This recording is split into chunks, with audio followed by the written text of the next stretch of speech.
ॐ नमः सिद्धिभ्यः नमो अरिहन्ताणं नमो सिद्धाणं नमो आयर्याणं नमो उवज्झायाणं नमो लोय सव्वसाहूणं ईसु पंच नमो यारो सव्वपावपणासनो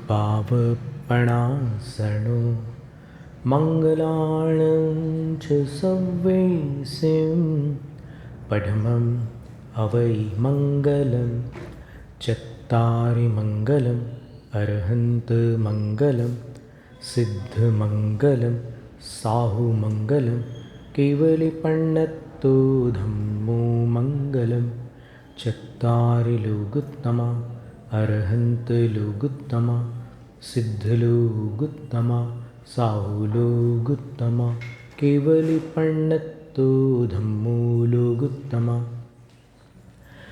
चत्तारि शरणं पव्वज्जामि अरहन्तशरणं पव्वज्जामि सिद्धशरणं पव्वज्जामि साहुशरणं पव्वज्जामि केवलिपण्णत्तो धम्मो शरणं पव्वज्जामि। तीन लोक तीन काल के पंच परम गुरु अरहत सिद्धाचार्य उपाध्याय सर्व साधु परमेश्वरी भगवंतों को भक्तिपूर्वक नमस्ते। जम्बूद्वीप भरत क्षेत्र आर्यखंड भारत देश हुंडावसर्पणी काल के धर्म तीर्थ शासन नायक वृषभादि महावीर पर्यंत 24 तीर्थंकर भगवंतों को विनम्र प्रणाम। 12 अंग 14 प्रकीर्णक रूप भगवती जनवाणी सरस्वती देवी माता को भावपूर्ण वंदन। पूर्व शताब्दी के ज्ञानी ध्यानी तपस्वी चारित्र चक्रवर्ती परम श्रद्धेय धर्म धुरंधराचार्य शांति सागर गुरुराज को त्रिभक्तिपूर्वक बारंबार नमोस्तु। दीक्षा शिक्षा गुरु आचार्य विद्यासागर महाराज को नमन।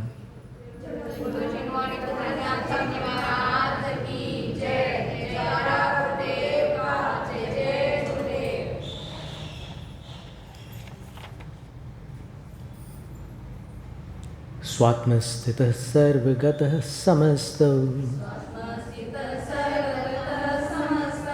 व्यापारवेदी विनिवृत्तसंगः प्रवृद्धकालोऽप्यजरो वरेण्यः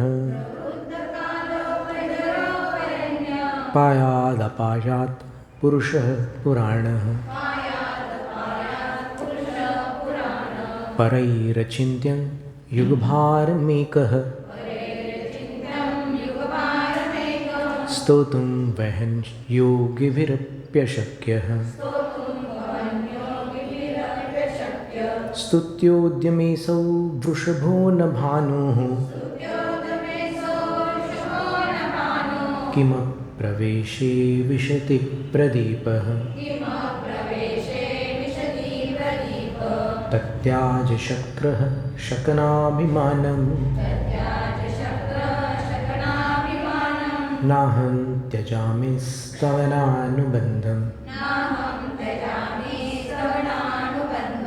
स्वल्पेन बोधेन ततोऽधिकार्थं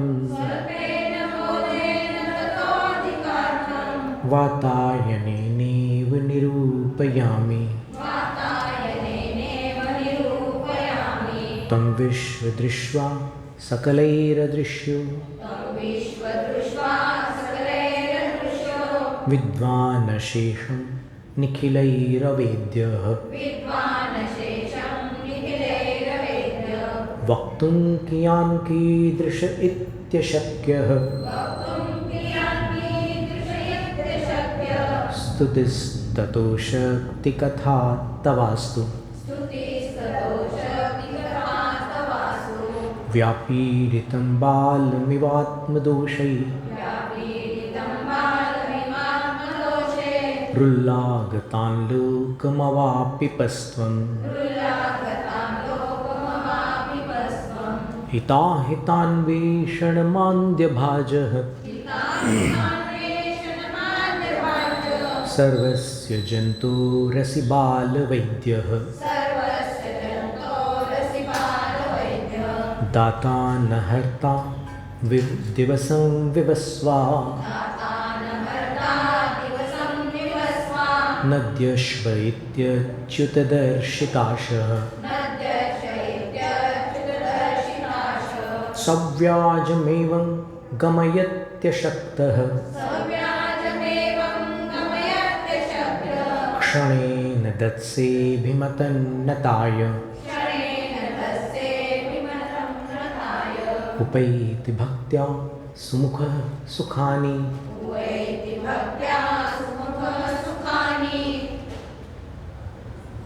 त्वयि स्वभावाद्विमुखश्च दुःखम्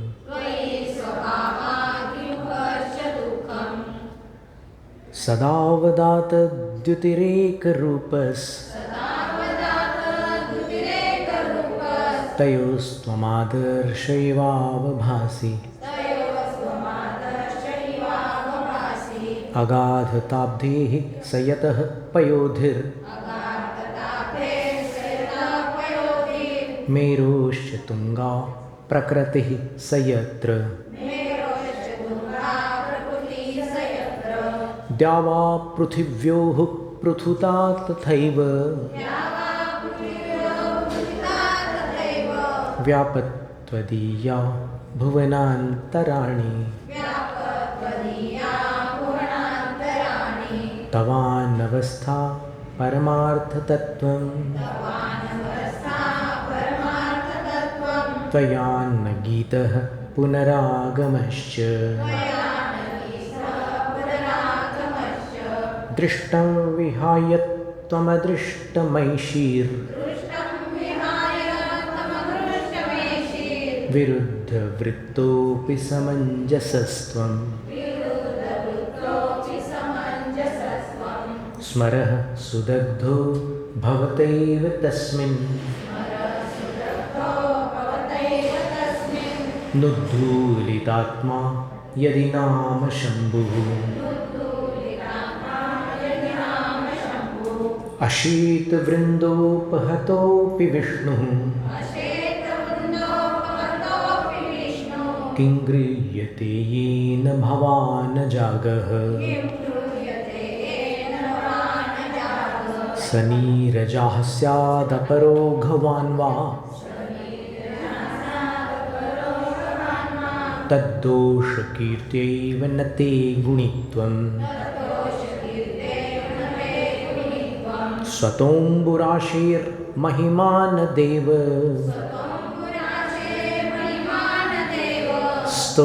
स्तोकापवादेन जलाशयस्य कर्मस्थितिं जन्तुरनेकभूमिं नयत्यमुंसा च परस्परस्य तन्नेतृभावं हि तयोर्भवाब्धौ जिनेन्द्रनौनाविकयोरिवाख्यः सुखाय दुःखानि गुणाय दोषान्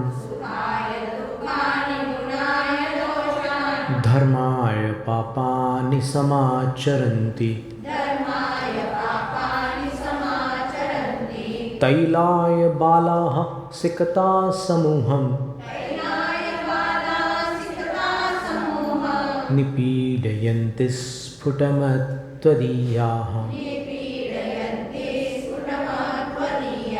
विषापहारं मणिमौषधानि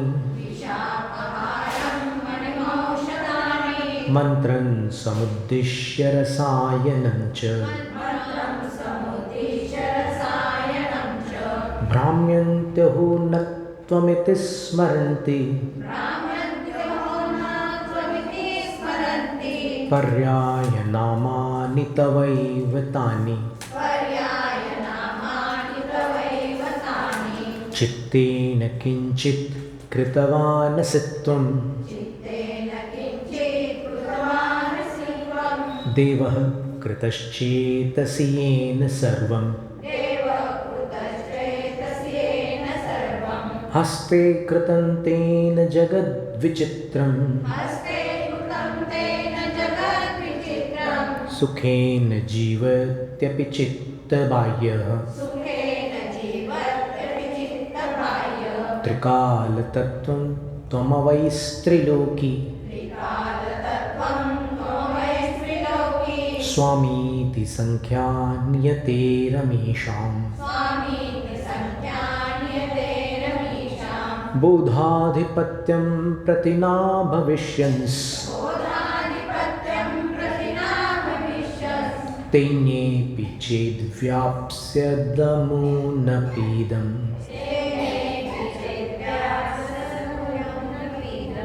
नाकस्य पत्युः परिकर्मरम्यम् नागम्यरूपस्य तवोपकारी तस्यैव हेतुः स्वसुखस्य भानो हृद्बिभ्रतश्छत्रमिवादरेण क्वोपेक्षकस्त्वं क्व सुखोपदेशः सचेत् किमिच्छा प्रतिकूलवादः क्वासोपवासर्वजगत्प्रियत्वं तन्नो यथा तथ्यमवेविचन्ते तुङ्गात् फलं यत् तदकिञ्चनाच्च प्राप्यन् समृद्धान्न धनेश्वरादेः निरम्भसोऽप्युच्यतमादिवाद्रेर् नैकापि निर्यातिधुनीपयोधेः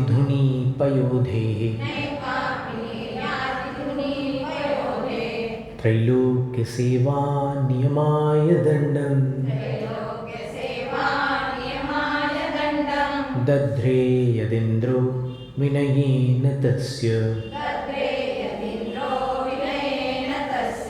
तत्प्रातिहार्यं भवतः कुतस्त्यं तत्कर्मयोगात् यदि वा तवास्तु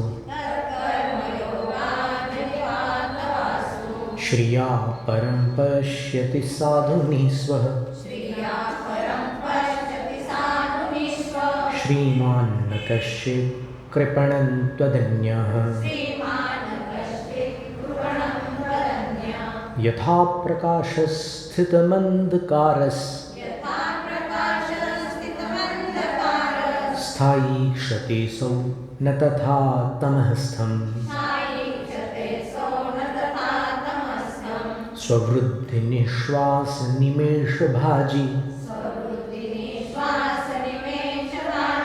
प्रत्यक्षमात्मानुभवेऽपि मूढः किञ्चाखिलज्ञेयविवर्तिबोधस्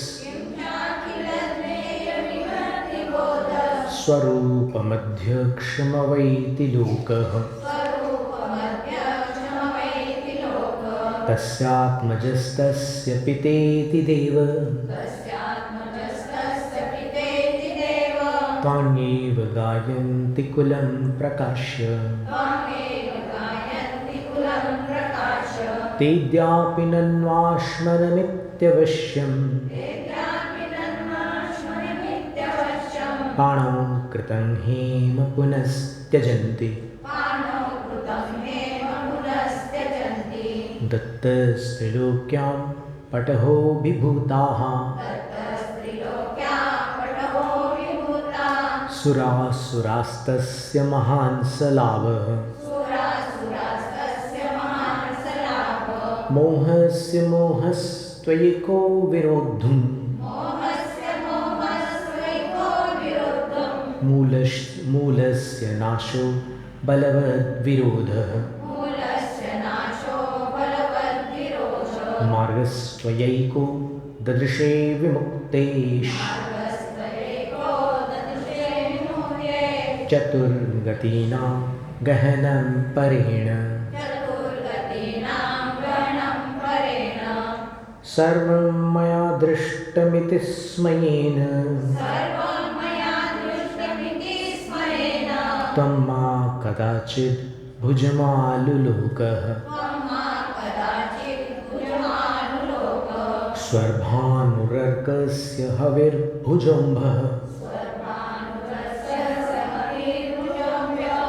कल्पान्तवातुम्बुनिधेर्विघातः संसारभोगस्य वियोगभावो विपक्षपूर्वाभ्युदयास्त्वदन्ये अजानतस्त्वां नमतः फलं यत्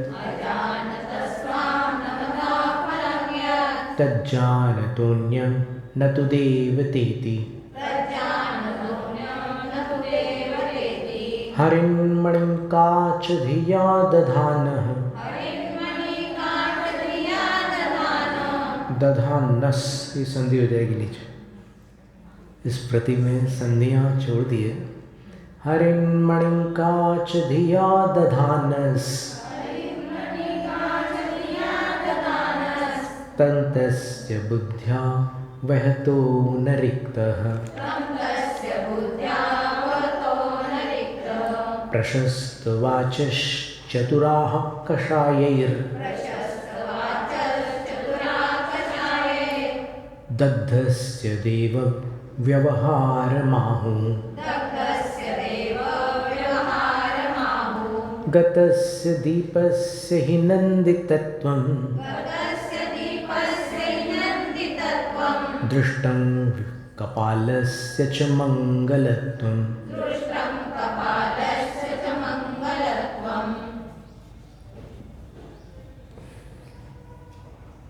अब इसमें दीपक बुझ रहा है तो उसको लोग कहते हैं कि बढ़ गया।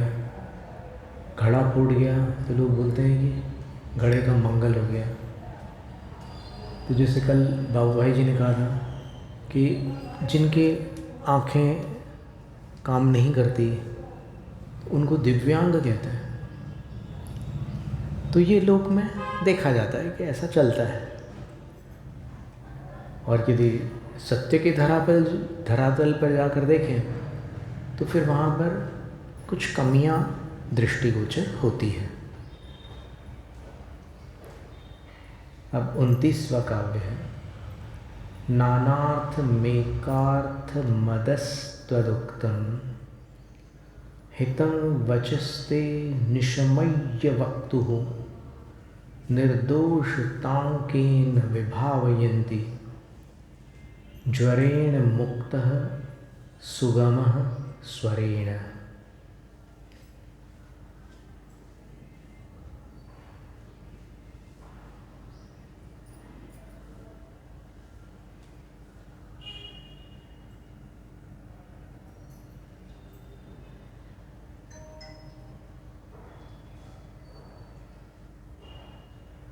नानार्थमेकार्थमदस्त्वदुक्तं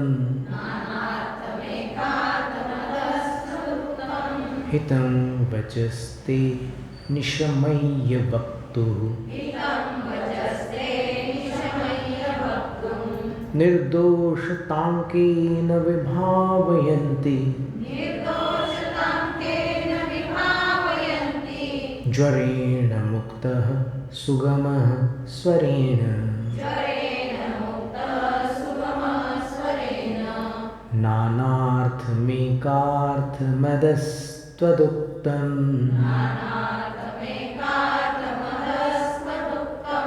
हितं वचस्ते निशमय्य वक्तुः निर्दोषतांकेन विभावयन्ति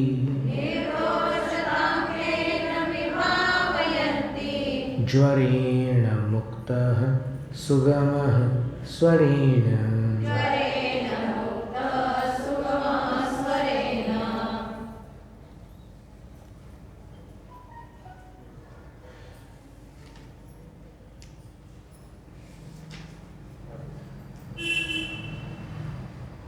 ते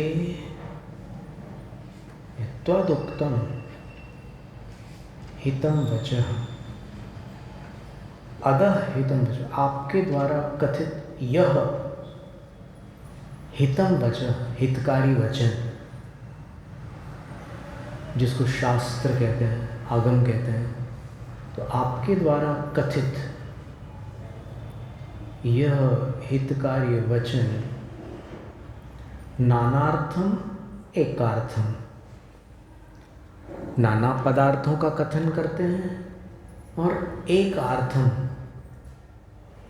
एक लक्ष्य को लेकर के कथन करते हैं। अर्थ का अर्थ प्रयोजन भी होता है, एक उद्देश्य को लेकर के अनेक नाना अर्थ पदार्थ का कथन करने वाले आपके वचन हैं।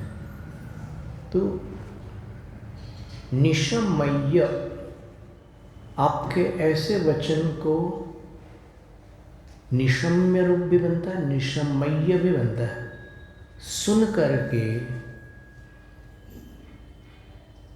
के कौन ते वक्तो निर्दोषतां न विभावयन्ति, आप जैसे प्रसिद्ध वक्ता की निर्दोषता को नहीं समझ लेते। अर्थात आपके वचनों को सुनकर श्रोता को समझ में आ जाता है कि आप निर्दोष वक्ता है। वो कहीं से भी किसी भी प्रकार परीक्षा करके देख ले तो अंतिम निर्णय ये होगा कि ये सही कह रहे हैं भगवान।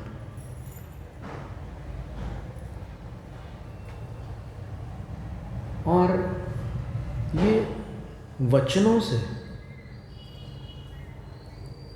देखो मायावियों के वचनों से उनकी पहचान नहीं होती, लेकिन सत्यवादी और स्पष्टवादियों के वचनों से समझ में आ जाता है कि ये इंसान खरा है,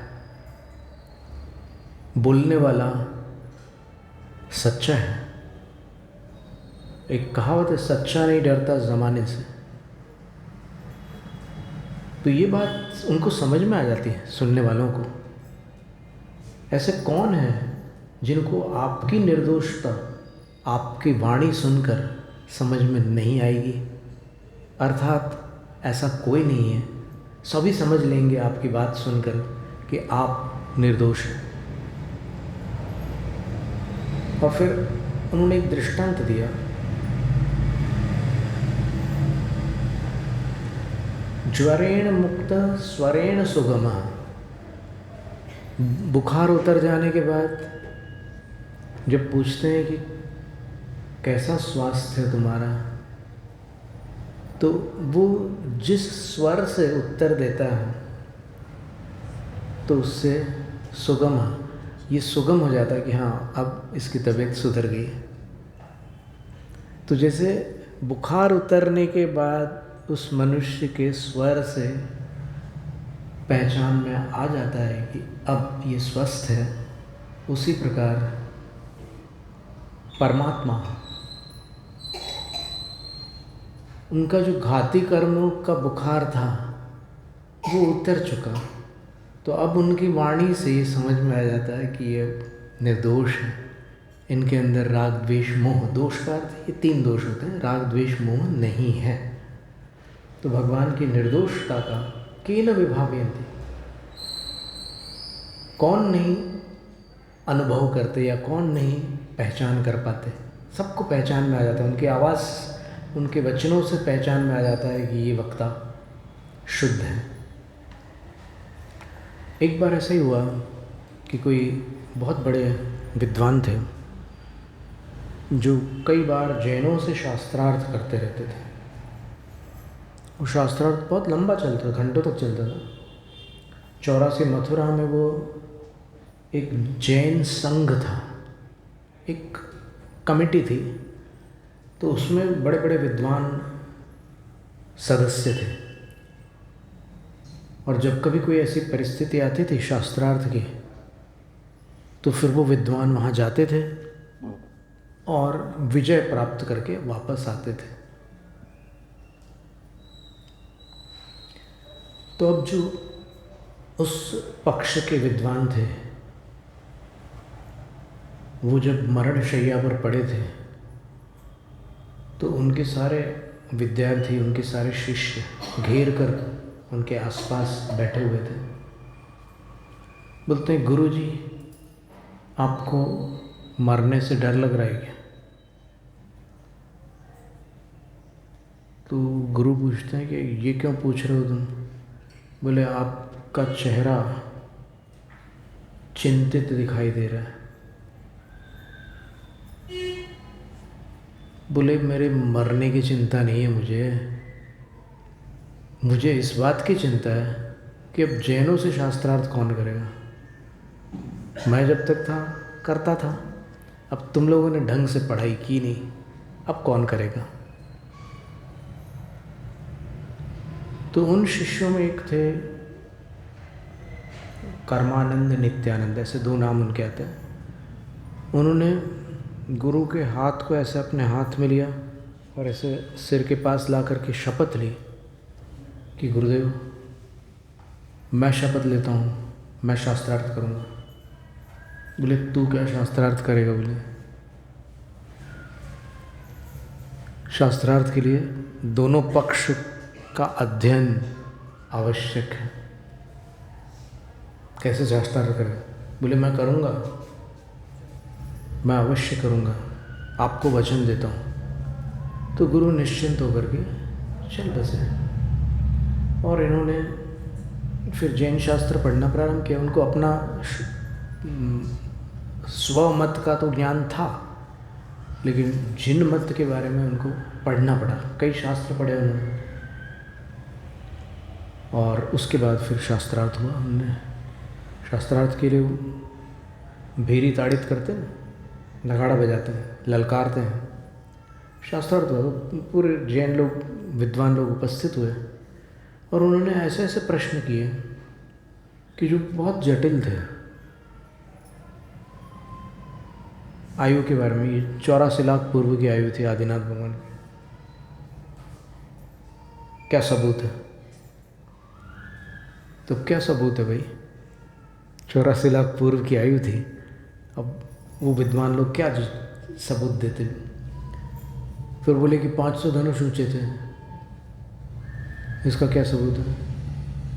और नंदीश्वर द्वीप में इतनी बड़ी बड़ी अकृत्रिम चैत्यालय हैं और ऐसी बावड़ियाँ हैं, ये द्वीप और समुद्र डबल डबल है, असंख्यात है, ये सब क्या है?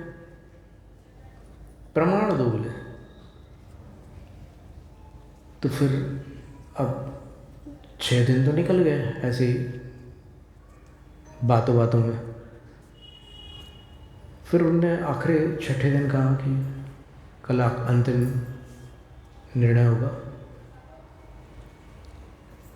तो सारे जैन विद्वान आए अपने वहाँ पर, आपस में बात कर रहे थे कि इनको कैसे अपन वो करें। बोले ये पढ़े हुए हैं, बोले जैन धर्म, और एक एक बात संदर्भ के साथ दे रहे हैं। बोले क्या करें कि यहाँ ये लिखा है, यहाँ ये लिखा है, त्रिलोकसार में ये लिखा है, तिलोई पंडिती में ये लिखा, सब बता रहे हैं वो। अब क्या जवाब दें?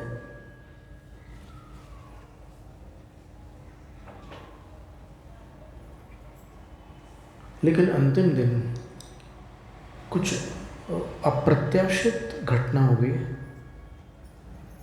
जिन्होंने जैनों को चुनौती दी थी उन्होंने कहा कि मैंने अभी तक जितने प्रश्न किए हैं उन सब के उत्तर मेरे पास हैं, मैं बताता हूँ। बोले क्या उत्तर है? और उन्होंने सबके उत्तर दिए। और फिर उन्होंने कहा कि अब आप मुझसे पूछोगे कि इन उत्तरों की प्रामाणिकता क्या है। तो फिर उन्होंने बोला कि धवला की पहली पुस्तक में एक बात आई है, वक्तृ प्रामाण्यात वचन प्रामाण्यम। बोलने वाला प्रामाणिक होता है तो उसकी बात प्रामाणिक होती है। और ये सारी बातें इसलिए प्रामाणिक है क्योंकि इन बातों को बताने वाले ये जैनियों के जिनेंद्र भगवान प्रामाणिक वक्ता है। और वो कैसे प्रामाणिक है? बोले मैं बताता हूँ। जब तक मैंने जैन शास्त्र नहीं पढ़े थे तब तक मुझे पता नहीं था, और अब चूंकि मैंने जैन शास्त्र पढ़े हैं तो मैं बताता हूँ वो कैसे प्रामाणिक है। और फिर उन्होंने इतने सुंदर ढंग से बताया कि वो जिनेंद्र भगवान क्यों प्रामाणिक है। तो फिर उनके पक्ष वाले सोच रहे थे कि अब ये क्या कर रहे हैं स्वामी जी, ये जिता रहे हैं या हरा रहे हैं, क्या कर रहे हैं? उनने बोला, अंतिम उनका निर्णय था कि मनुष्य तब तक अजैन है जब तक उसने जिन वाणी को और जिन को नहीं जाना। आज मैं घोषित करता हूँ कि मैं जैन बन चुका हूँ, भले ही मैंने इस शास्त्रार्थ का नाटक किया हो, लेकिन इससे पूर्व मैं अंदर से जैन बन चुका था। और अब मैं वहाँ दीक्षा लूँगा, जैन दीक्षा लूँगा। तो फिर उनके समूह वालों ने बोला कि जैन लोग तो सप्तभंगी मानते हैं, स्याद्वाद सप्तभंगी आते हैं, नए सप्तभंगी, प्रमाण सप्तभंगी, तो तुम सप्तभंगी में जाओगे क्या? बोले हाँ, एक भंगी से मेरे दिमाग का कचरा ठीक नहीं हुआ तो अब मैं सप्तभंगी में जा रहा हूँ और वहाँ मेरा पूरा साफ हो गया। बोले, और फिर उन्होंने दीक्षा ली। दीक्षा लेकर के उन्होंने उनकी मान्यता में जो उनको अनुचित लगा था या फिर जो अस्वीकार था उसका प्रत्युत्तर दिया कि ये जो धारणा है इसमें कहाँ चूक है। उन्होंने स्वयं लिखा और उन्होंने समय सार भाष्य भी लिखा, बहुत सारे काम किए उन्होंने। तो अभी भी वो समय सार भाष्य संभवतः हमारे पास है। देखते हैं उनका नाम क्या है, क्षुल्लक दीक्षा के पहले का नाम और क्षुल्लक दीक्षा के बाद का नाम।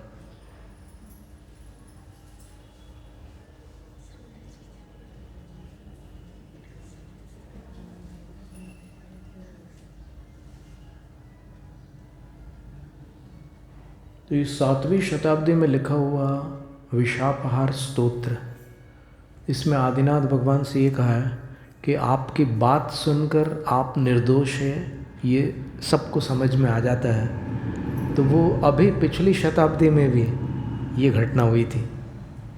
जब देखिए इनका नाम हम देख लेते हैं।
उनका नाम कर्मानंद ही था दीक्षा से पहले, और दीक्षा के पश्चात श्री 105 क्षुल्लक निजानंद जी, ये उनका नाम है।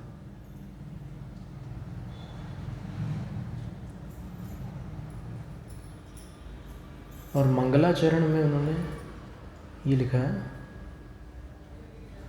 स्वानुभूतैक मानाय लोकालोक विलोकिने चित चमत्कार रूपाय तस्मै शुद्धात्मने नमः। ये उनके रचित श्लोक है, विद्वान तो थे वो। दासी कृतायेन च मोक्षलक्ष्मीर दूरीकृतं तामसतंत्रजालं प्रदर्शित शुद्ध विमुक्ति मार्गो वीरेश्वरन्तं मनसा नमामि। मोक्ष लक्ष्मी को दासी बनाने वाले, तामस तंत्र जाल को दूर करने वाले तथा जो शुद्ध मोक्ष मार्ग के प्रदर्शक हैं, ऐसे वीर जिनेन्द्र को मैं मन से नमस्कार करता हूँ। वंदे महावीर मनंत शक्ति मनंत दृग्बोध सुख स्वभावम तीर्थंकरम देववरम वरेण्यम नमामि भव्यात्म चकोर चंद्रम। अनंत शक्ति, अनंत ज्ञान, अनंत दर्शन आदि के धारक, सुख स्वरूप, देवों में श्रेष्ठ देव, परम पूज्य तथा जो भव्यात्म चकोरों के लिए चंद्रमा के समान है, ऐसे भगवान महावीर की मैं वंदना करता हूँ। मुनीन्द्र चित्ताम्बुज चित्र भानुम संसार दावानल तोय वृष्टिम अनादितामिस्र निशा प्रभातम तमादिनाथं सततं नमामि। जो मुनीन्द्रों के चित्त रूपी कमलों को प्रफुल्लित करने के लिए सूर्य के सदृश है, संसार रूपी दावानल को शांत करने के लिए शीतल जल की वर्षा के तुल्य है तथा अनादिकाल से आने वाले अज्ञान रूपी रात्रि का विनाश करने वाले प्रभात के समान है, ऐसे आदिनाथ भगवान को मैं नित्य नमस्कार करता हूँ। पश्यन्ति यस्याः कृपया हि संसृतेः ससूक्ष्म तत्त्वान्यप दिव्य चक्षुषा ध्यानैकतानाः कवयः श्च योगिनः सरस्वती सा हृदये ममासताम्। जिसकी कृपा से ध्यानावस्थित होकर कवि एवं योगी जन दिव्य दृष्टि द्वारा संसार के सूक्ष्माति सूक्ष्म तत्वों का अवलोकन करते हैं, वह सरस्वती देवी मेरे हृदय में विराजमान हो। प्राप्तो मया पावन तत्वबोधो येषां प्रसादान् मुनिपुंगवान्तान् परोपकारे निरतांच नत्वा ब्रवीमि सारं समयस्य भक्त्या। जिन मुनीश्वरों की कृपा से मैंने पवित्र तत्व ज्ञान प्राप्त किया, उन मुनीश्वरों को जो कि परोपकार में संलग्न रहते हैं, भक्ति से नमस्कार करके मैं समय का सार शुद्धात्म तत्व का वर्णन करता हूँ। निजानंद क्षुल्लक, चित्र भी दिया हुआ है यहाँ पर।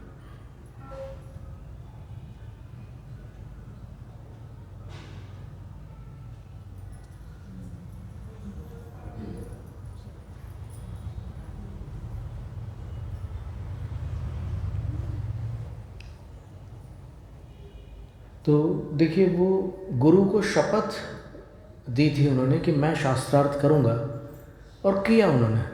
देखो 6 दिन तक तो शास्त्रार्थ किया ही किया, उन्होंने अपने वचन तो पूरे किए, लेकिन अंत में उन्होंने ये घोषित किया कि जो भी जिनागम को पढ़ेगा, सांगोपांग पढ़ेगा, व्यवस्थित क्रम से पढ़ेगा, वो जिन भक्त हुए बिना नहीं रहेगा। कितनी बड़ी बात। और उनके इन काव्यों में भी देखो ना आप, जो भक्ति उनकी झलक रही है, और मुनीश्वरों की कृपा को भी उन्होंने एक प्रकार से स्वीकार किया। तो नानार्थ मेकार्थ मदस्तदुक्तम, यहाँ पर उन्होंने अलंकारिक कथन किया है, विरोधाभास अलंकार। नानार्थम एकार्थम ते वचः तदुक्तम वचन। आपके द्वारा कथित जो वचन है वह नानार्थ होकर भी एकार्थ है। नानार्थ का अर्थ होता है नाना प्रकार के पदार्थों का वर्णन करने वाला, और एकार्थ का अर्थ होता है एक अर्थ, यानी मोक्ष के लिए। वो सारा वर्णन मोक्ष के लिए है, और हितम वचन, हितकारी वचन है। अदम, ये आज अभी भी उपलब्ध है, आज जैनागम, यह वचन निशमय्य सुन करके ते वक्तु निर्दोषता, आप जो प्रसिद्ध आदिनाथ प्रभु हुए हैं, तो आप वक्ता की निर्दोषता, आप इन वचनों के वक्ता थे, तो इन वचनों के वक्ता की निर्दोषता इन वचनों के माध्यम से केन विभावयन्ति, कौन नहीं समझ पाता? सबको समझ में आता है कि ऐसे वचन बोलने वाले दोषी व्यक्तित्व नहीं हो सकते, वो निर्दोष ही हो सकते हैं। जबकि समंतभद्राचार्य महाराज ने जो कथन किया है देवागम स्तोत्र में, वहाँ पर उन्होंने सबसे पहले भगवान को कुछ कारणों से भगवान मानना स्वीकार नहीं किया। इन कारणों से हम आपको भगवान नहीं मान सकते। कौन से कारण लिए?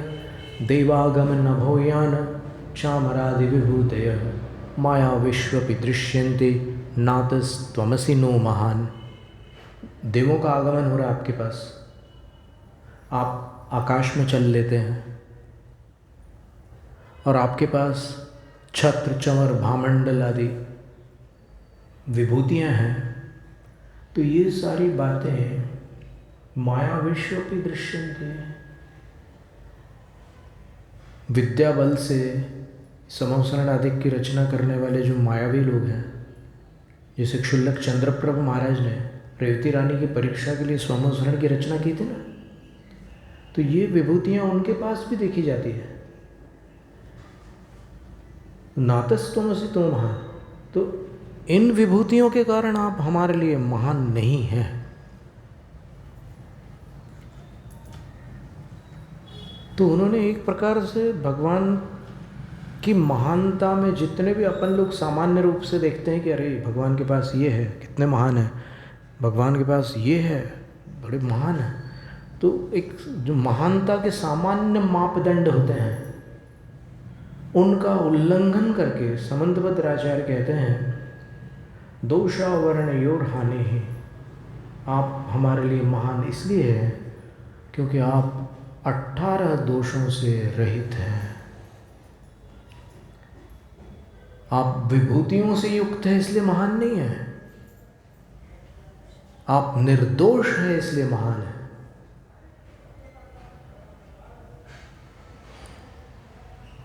और आपके ज्ञान पर, दर्शन पर कोई आवरण नहीं है, आप सर्वज्ञ हैं इसलिए महान है। सर्वज्ञ हैं, दोषी व्यक्तित्व नहीं होता, सर्वज्ञ वही होते हैं जो निर्दोष हैं, और यही कारण है कि आप हमारे लिए महान हैं। तो आपकी महानता, आपकी निर्दोषता को कौन नहीं समझता? आपकी बात सुनकर सब नतमस्तक हो जाते हैं। हाँ, भगवान की बात को यदि प्रस्तुत करने में चूक होगी तो समस्या खड़ी होगी। उसकी प्रस्तुति इतनी सुव्यवस्थित होना अपेक्षित है कि उस प्रस्तुति में सबकी धारणाएं स्वच्छ हो जाए, सबको ऐसा लगे कि ये अभूतपूर्व है, अद्भुत है, अद्वितीय है, और उसी का नाम है स्याद्वाद। जो बिना स्याद्वाद के जैनागम को बाहर प्रस्तुत करना चाहेगा वो लज्जित होकर वापस लौटेगा। क्योंकि आप ये मत समझना कि वो बाहर वाले वाद विवाद में दुर्बल है। आप किसी को जब शाकाहारी बनाने जाते हैं तो पसीना आ जाता है, तो जैन बनाना कितनी बड़ी बात होगी, सोचो। शाकाहारी बनाना मुश्किल होता है तो फिर जैन बनाना कितनी बड़ी बात है। पर ऐसे बहुत से मनीषी हुए हैं, बहुत से ऐसे विद्वान हुए हैं, कई ऐसे साधु हुए हैं जिन्होंने विरोधियों को भक्त बनाया है, क्योंकि उनके पास स्यादवाद था। देखो, अगर सामने वाला परीक्षा प्रधानी नहीं है, श्रद्धालु है, तो श्रद्धालु को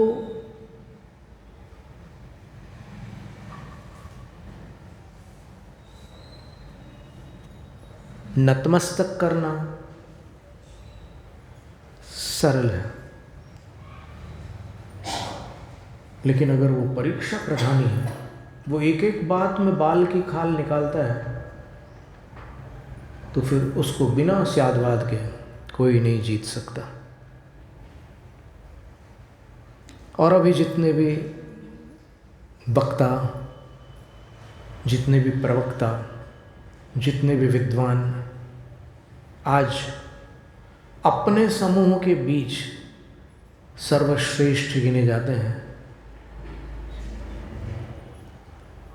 उनकी परीक्षा तब है जब वो इतर समूह के बीच जाकर जिन मत का ध्वज ऊंचा करके लौटे। महावीर जयंती के दिन 2001 की घटना है, आज से 23 वर्ष पहले एक वेदांती विद्वान ब्राह्मण, एक बल्कि ब्रह्मचारी के वेश में थे वो, हम उस समय मुक्तागिरी में थे, 6 अप्रैल का दिन था। उन्होंने हमारे पास आकर के 20 मिनट तक अपने वेदांत मत को प्रस्तुत किया और फिर हमसे प्रश्न पूछे।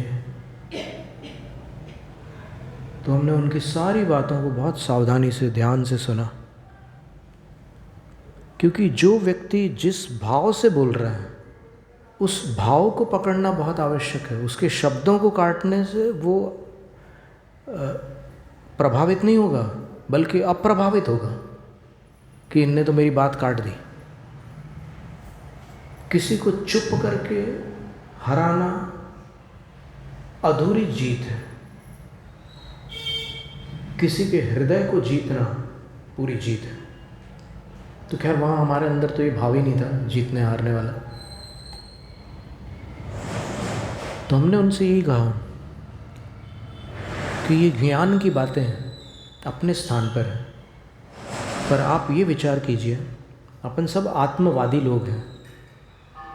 आप भी आत्मा को मानते हैं, हम भी आत्मा को मानते हैं। आप परमात्मा को मानते हैं, हम भी परमात्मा को मानते हैं। मान्यता में कुछ 19-20 हो सकता है, कुछ फर्क हो सकता है, लेकिन अपना उद्देश्य क्या है? इस मनुष्य जीवन का लक्ष्य क्या है? और बस इतना हमने केवल 5 मिनट उनके सामने अपनी बात रखी। हमने ये कहा कि अपना लक्ष्य ये नहीं है कि अपन शब्द ज्ञानी बने, अपने को सच्चा ज्ञानी बनना है। पर सच्चा ज्ञानी तभी बना जा सकता है जब अपन इन शब्दों के अंदर जो चीज़ छुपी हुई है, समय सार की गाथाओं में समय सार नहीं है, समय सार की पंक्तियों के बीच में समय सार। कुछ समझ में आया कि नहीं है? तो वहाँ तक जाना अपना कर्तव्य है, और वहाँ तक जाकर जो अपने को बोध प्राप्त हुआ है उतना पर्याप्त नहीं है। वो बोध अपनी साधना का विकास करे और अपन शुद्धत्व की साधना करें, तभी वो ज्ञान कल्याणकारी है। अन्यथा अगर उस ज्ञान से अपनी शुद्धि नहीं हुई तो फिर ये जन्म भी अपना चला गया। और अपनी शुद्धि के लिए धारणाओं को बदलना और आसक्ति को छोड़ना आवश्यक है। मान्यताओं के प्रति भी आसक्ति होती है ना, कितनी आसक्ति होती है मान्यताओं के प्रति। अपन जो मानते हैं उसके बिना अपन जी नहीं सकते, छोड़ ही नहीं सकते उसको। लेकिन अगर ये पता चले कि परमात्मा ने क्या बताया था और हमारी धारणा उसके अनुकूल है या थोड़ी हट करके है, तो सम्यक दृष्टि जीव जब ये देखता है कि हट करके है तो फिर वो इसको छोड़कर उसको अपना लेता है। ऐसी बात थी। तो नानार्थम एकार्थम, नाना पदार्थों का भगवान के वचनों में चित्रण है, लेकिन एकार्थम, उद्देश्य एक है। क्या? कि इन सब पदार्थों को जानो, लेकिन एक पदार्थ को लक्ष्य बनाओ। वो कौन सा पदार्थ है? 9 पदार्थों में वो कौन सा पदार्थ है? मोक्ष। फिर उदाहरण दे दिया कि बीमार आदमी जब स्वस्थ होता है तो उसकी आवाज़ अच्छी हो जाती है। बीमारी में गला भारी भारी रहता है, भरभराता है, बोलते समय कुछ आवाज़ कांपती भी है, या फिर कुछ एकदम दुर्बलता आ जाती है आवाज़ में, और स्वस्थ होने के बाद उसकी आवाज़ ठीक हो जाती है। कहीं दूर से भी पता चलता है ना, बातचीत करते हैं आप अपने मोबाइल्स वगैरह से।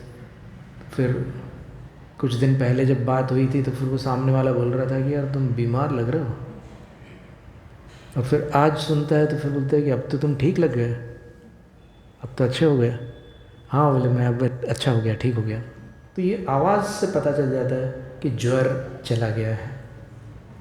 ज्वरेण मुक्त सुगम स्वरेण, क्या अनुप्रास बना है, ज्वरेण स्वरेण, नानार्थ मेकार्थ, कार्थ कार्थ, रेण रेण। तो ये कवि की कुशलता है, और अर्थ भी बड़े प्रौढ़ है। ऐसा नहीं कि कहीं भी हर जगह तुकबंदी कर ली, जो शब्द वहाँ पर प्रसंग के अनुकूल नहीं है उसको भी ज़बरदस्ती वहाँ फिट कर दिया। वैसी कविता जो उच्च कोटि के कवि होते हैं उनको तृप्ति प्रदान नहीं करती। तृप्ति तब होती है जब कविता ऐसी हो कि जिसको सुनकर, मतलब जैसे आप बहुत स्वादिष्ट खीर खा रहे हैं और उसके अंदर अगर चावल का वो छिलका निकल आए तो खाते खाते वो जो रस है, उसका जो आनंद है, उसमें रंग में भंग हो जाता है। तो जो निष्णात कवि होते हैं, साहित्यकार होते हैं, उनको हर चीज़ सुनना पसंद नहीं होती।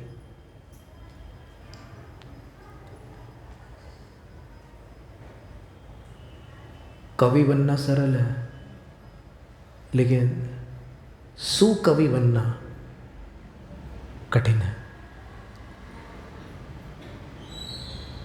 धनंजय तो महाकवि थे। उन्होंने जो द्विसंधान काव्य लिखा है तो उसकी चर्चा अपन ने पहले की थी कि उन्होंने 19 श्लोकों में रामायण और 19 श्लोकों में महाभारत दोनों कथाएं लिखी, और क्रम से अनेक अधिकार है उसके, और चर्चाएं अलग अलग चलती है। सीता और मंदोदरी की चर्चा चल रही है, और इधर महाभारत में द्रौपदी और कुंती माता की चर्चा चल रही है। इधर कृष्ण और अर्जुन बातचीत कर रहे हैं, वहाँ राम और लक्ष्मण बातचीत कर रहे हैं। श्लोक वही के वही हैं, लेकिन 2 अर्थ निकालते हैं तो फिर एक रामायण वाला प्रसंग हो जाता है और दूसरा। और आप कल्पना करिए कि उनने वो कथा का क्रम कैसे बनाए रखा होगा, क्या विलक्षण प्रतिभा रही होगी। यानी अल्ट्रा जीनियस कह सकते हैं उनके माइंड को। जैनम जयतु शास्त्र। स्तोत्र पठन में मेरे द्वारा यदि जो कहीं कहीं प्रमाद से कुछ अर्थ वाक्य पद मात्रा छूट गई, सरस्वती मेरी उस त्रुटि को कृपया क्षमा करें, और मुझे कैवल्य धाम में माँ विलंब धरे। वंचित फलदात्री चिंतामणि सदृश मात्र तेरा, वंदन करने वाले मुझको मिले पता मेरा। बोधि समाधि विशुद्ध भावना आत्म सिद्धि मुझको मिले और मैं पा जाऊँ माँ मोक्ष महासुख।